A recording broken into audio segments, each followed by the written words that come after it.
ಯಾದಗಿರಿ ಜಿಲ್ಲೆಯ ಶಹಾಪುರ ತಾಲೂಕಿನಲ್ಲಿ ನಡೆಯುತ್ತಿರುವಂತಹ ಒಂದು ಅಕ್ರಮ ಅನಧಿಕೃತ ಕಾನೂನು ಬಾಹಿರ ಶಾಲೆಗಳು ವಸತಿ ಶಾಲೆಗಳೇನಿದೆ ಅದಕ್ಕೆ ಸಂಬಂಧಪಟ್ಟ ಹಾಗೆ ಅದರ ಜೊತೆಗೆ ಕೋಚಿಂಗ್ ಸೆಂಟರ್ಗಳೇನಿದೆ ಅದರ ವಿರುದ್ಧ ಸೂಕ್ತವಾಗಿ ಕ್ರಮವನ್ನು ತೆಗೆದುಕೊಳ್ಳಬೇಕು.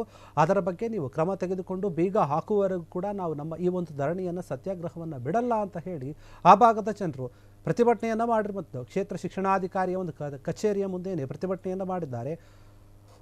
ಒಂದು ಮಾಧ್ಯಮದಲ್ಲಿ ಪರವಾನಗಿ ಪಡೆದು ಅಂದರೆ ಕನ್ನಡ ಅಥವಾ ಇಂಗ್ಲೀಷ್ ಮೀಡಿಯಂ ಇರುತ್ತಲ್ಲ ಆ ಒಂದು ಮಾಧ್ಯಮದಲ್ಲಿ ಪರವಾನಗಿಯನ್ನು ಪಡೆದು ಮತ್ತೊಂದು ಮಾಧ್ಯಮದಲ್ಲಿ ಇವನು ಶಾಲೆಯನ್ನು ನಡೆಸ್ತಾ ಇದ್ದರೂ ಕೂಡ ಕೆಲ ಅಧಿಕಾರಿಗಳು ಕೈ ಕಟ್ಕೊಂಡು ಕುಳಿತಿದ್ದಾರೆ. ಶಿಕ್ಷಣ ಇಲಾಖೆಗೆ ಈ ಒಂದು ಧಿಕ್ಕಾರ ನಮಗೆ ಅಂತೇಳಿ ಅದರ ಧಿಕ್ಕಾರ ಕೂಗ್ತಾ ಇದ್ದಾರೆ. ಮತ್ತು ಪರವಾನಗಿ ಇಲ್ಲದೆ ಕೋಚಿಂಗ್ ಸೆಂಟರ್ಗಳನ್ನು ನಡೆಸ್ತಿರುವಂಥವರು ಅಕ್ರಮ ಕೈಗೊಳ್ಳದ ಒಂದು DDPI ಮತ್ತು BO ಒಂದು ಅಧಿಕಾರಿಗಳೇನಿದ್ದಾರೆ ಅವರ ವಿರುದ್ಧವೂ ಕೂಡ ನಾವು ಧಿಕ್ಕಾರವನ್ನು ಕೂಗ್ತೀವಿ. ಪರವಾನಗಿ ಇಲ್ಲದೆ ವಸತಿ ಶಾಲೆಯನ್ನು ನಡೆಸ್ತಿರುವಂಥ ಒಂದು ಅವರ ವಿರುದ್ಧ ಕ್ರಮ ತೆಗೆದುಕೊಳ್ತಾ ಇಲ್ಲ. ಇವರು DDPI ಮತ್ತು BO ಅವರಿಗೆ ಖಾಸಗಿ ಶಾಲೆಗಳು ಕಾನೂನು ಬಾಹಿರ ಶುಲ್ಕವನ್ನು ಪಡೆಯುತ್ತಿರುವುದು ಕಣ್ಮುಚ್ಚು ಪಡೆದಿದ್ದರೂ ಕೂಡ ಯಾರು ಕೂಡ ಪ್ರಶ್ನೆ ಮಾಡ್ತಾ ಇಲ್ಲ. ಅಧಿಕಾರಿಗಳ ವಿರುದ್ಧ ನಾವು ಧಿಕ್ಕಾರವನ್ನು ಕೂಗ್ತೀವಿ ಅಂತ ಹೇಳಿ ಮಕ್ಕಳ ಭವಿಷ್ಯದ ಜೊತೆ ಇವರೆಲ್ಲರೂ ಕೂಡ ಚೆಲ್ಲಾಟವನ್ನು ಆಡ್ತಾ ಇದ್ದಾರೆ. ಮತ್ತು ಶಿಕ್ಷಣ ಇಲಾಖೆ ಮತ್ತು ಅಲ್ಲಿರುವಂತಹ ಒಂದು ಜಿಲ್ಲಾಡಳಿತ ಕೂಡ ಸರಿಯಾದ ರೀತಿಯಲ್ಲಿ ಕ್ರಮವನ್ನು ತೆಗೆದುಕೊಳ್ಳುತ್ತಿಲ್ಲ ಅಂತ ಹೇಳಿ ಅಲ್ಲಿನ ಒಂದು ಆಡಳಿತದ ವಿರುದ್ಧ ಧಿಕ್ಕಾರವನ್ನು ಕೂಗಿ ಕರ್ನಾಟಕ ಸೇನೆ ರಾಜ್ಯ ಪ್ರಧಾನ ಸಂಚಾಲಕ ಆಗಿರುವಂತಹ ಭೀಮಣ್ಣ ಶಖಾಪುರ ಅವರು ಆಕ್ರೋಶವನ್ನು ವ್ಯಕ್ತಪಡಿಸಿದ್ದಾರೆ.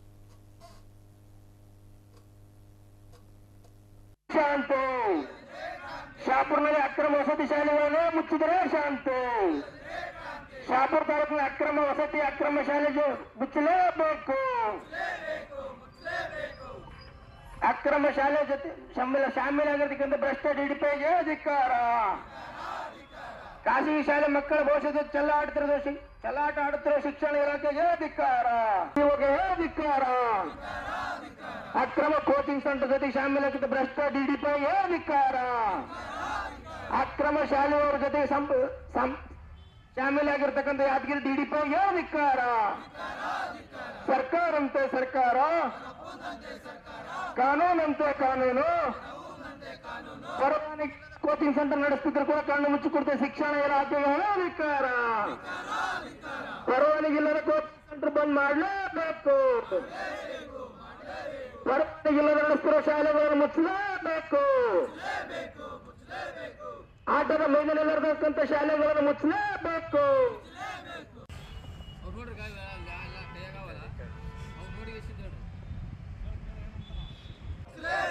ಶಹಾಪುರದಲ್ಲಿ ಅಕ್ರಮ ವಸತಿ ಶಾಲೆ ಮುಚ್ಚಲೇಬೇಕು.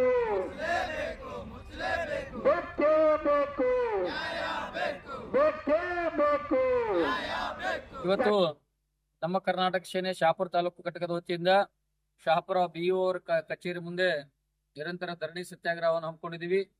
ವಿಷಯ ಏನಪ್ಪಾ ಅಂತಂದ್ರೆ ಇವತ್ತು ನಮ್ಮ ಸಂಘಟನೆ ವತಿಯಿಂದ ನಿರಂತರ 2 ವರ್ಷಗಳಿಂದ ಶಹಾಪುರ ತಾಲೂಕಿನಲ್ಲಿ ತಲೆ ಎತ್ತಿರುವಂತಹ ಅನಧಿಕೃತ ಅಕ್ರಮ ವಸತಿ ಶಾಲೆಗಳು, ಅನಧಿಕೃತ ಕೋಚಿಂಗ್ ಸೆಂಟರ್ಗಳು ಮತ್ತು ಒಂದು ಮಾಧ್ಯಮದಲ್ಲಿ ಪರವಾನಗಿ ಪಡ್ಕೊಂಡು ಮತ್ತೊಂದು ಮಾಧ್ಯಮದಲ್ಲಿ ಶಿಕ್ಷಣ ನೀಡುವಂಥದ್ದು, ಒಂದು ಸ್ಥಳದಲ್ಲಿ ಪರವಾನಗಿ ಪಡ್ಕೊಂಡು ಮತ್ತೊಂದು ಸ್ಥಳದಲ್ಲಿ ಶಾಲೆ ನಡೆಸ್ತಾ ಇರುವಂಥದ್ದು ಮತ್ತು ಶಾಲೆಗಳಲ್ಲಿ ಬಟ್ಟೆ, ಬೂಟು, ಬ್ಯಾಗ್ಗಳನ್ನು ಮಾರಾಟ ಮಾಡುವಂಥದ್ದು ಮತ್ತೆ ಅಧಿಕ ಶುಲ್ಕಗಳನ್ನು ವಸೂಲಿ ಮಾಡಿಕೊಂಡು ಪಾಲಕರ ಜೇಬಿಗೆ ಕತ್ತರಿ ಹಾಕುವಂತ ಶಾಲೆಗಳ ಮೇಲೆ ಕ್ರಮ ಕೈಗೊಳ್ಳ್ರಿ ಅಂತೇಳಿ ಇವತ್ತು ನಿರಂತರವಾಗಿ 2 ವರ್ಷಗಳಿಂದ ಹೋರಾಟ ಮಾಡ್ತಾ ಬರ್ತಿದ್ರು ಸಹ ಇಲ್ಲಿವರೆಗೂ ಯಾವುದೇ ರೀತಿಯ ಕ್ರಮ ಕೈಗೊಂಡಿಲ್ಲ.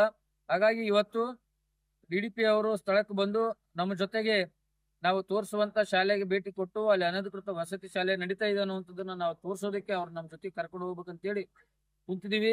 ಇಲ್ಲಿವರೆಗೂ ಅವ್ರು ಬಂದಿಲ್ಲ. ಹಾಗಾಗಿ ನಮ್ಮ ಹೋರಾಟ ನಿರಂತರವಾಗಿ ನಡೆಯುತ್ತೆ. ಹಗಲು ರಾತ್ರಿ ನಿರಂತರವಾಗಿ ಇಲ್ಲಿರ್ತೀವಿ. ಇವತ್ತು ಬುಧವಾರ ಮತ್ತೆ ನಾಳೆ ಗುರುವಾರ 2 ದಿನ ನೋಡ್ತೀವಿ. ನಾಡಿದ್ದು ಶುಕ್ರವಾರ ಶಹಾಪುರ್ನಲ್ಲಿ ಸಂತೆ ಇರುತ್ತೆ. ನಾವು ರಸ್ತೆಗಿಳಿದು ರಸ್ತೆ ತಡೆ ಮಾಡಿ ಹೋರಾಟ ಮಾಡ್ತೀವಿ. ಇಷ್ಟಕ್ಕೂ ಬಗ್ಲಿಲ್ಲ ಅಂತಂದ್ರೆ ಈ ಎಲ್ಲಾ ಅಧಿಕಾರಿಗಳ ವಿರುದ್ಧ ಮತ್ತು ಶಾಲೆಗಳ ವಿರುದ್ಧ ನಾವು ಕೋರ್ಟ್ಗೆ PIL ಸಲ್ಲಿಸಬೇಕು ಅಂತ ಹೇಳಿ ವಿಚಾರ ಮಾಡಿದ್ವಿ. ಭೀಮಣ್ಣ ಶಖಾಪುರ, ನಮ್ಮ ಕರ್ನಾಟಕ ಸೇನೆ ರಾಜ್ಯ ಪ್ರಧಾನ ಸಂಚಾಲಕ. ಕ್ಷಣ ಕ್ಷಣದ ಸುದ್ದಿಗಳಿಗಾಗಿ ಫ್ರೀಡಂ ಟಿವಿ ಸಬ್ಸ್ಕ್ರೈಬ್ ಮಾಡಿ, ಲೈಕ್ ಮಾಡಿ ಹಾಗೂ ಫಾಲೋ ಮಾಡಿ. ಹೊಸ ಸುದ್ದಿಗಳ ನೋಟಿಫಿಕೇಶನ್ಗಾಗಿ ಬೆಲ್ ಐಕಾನ್ ಮೇಲೆ ಕ್ಲಿಕ್ ಮಾಡಿ.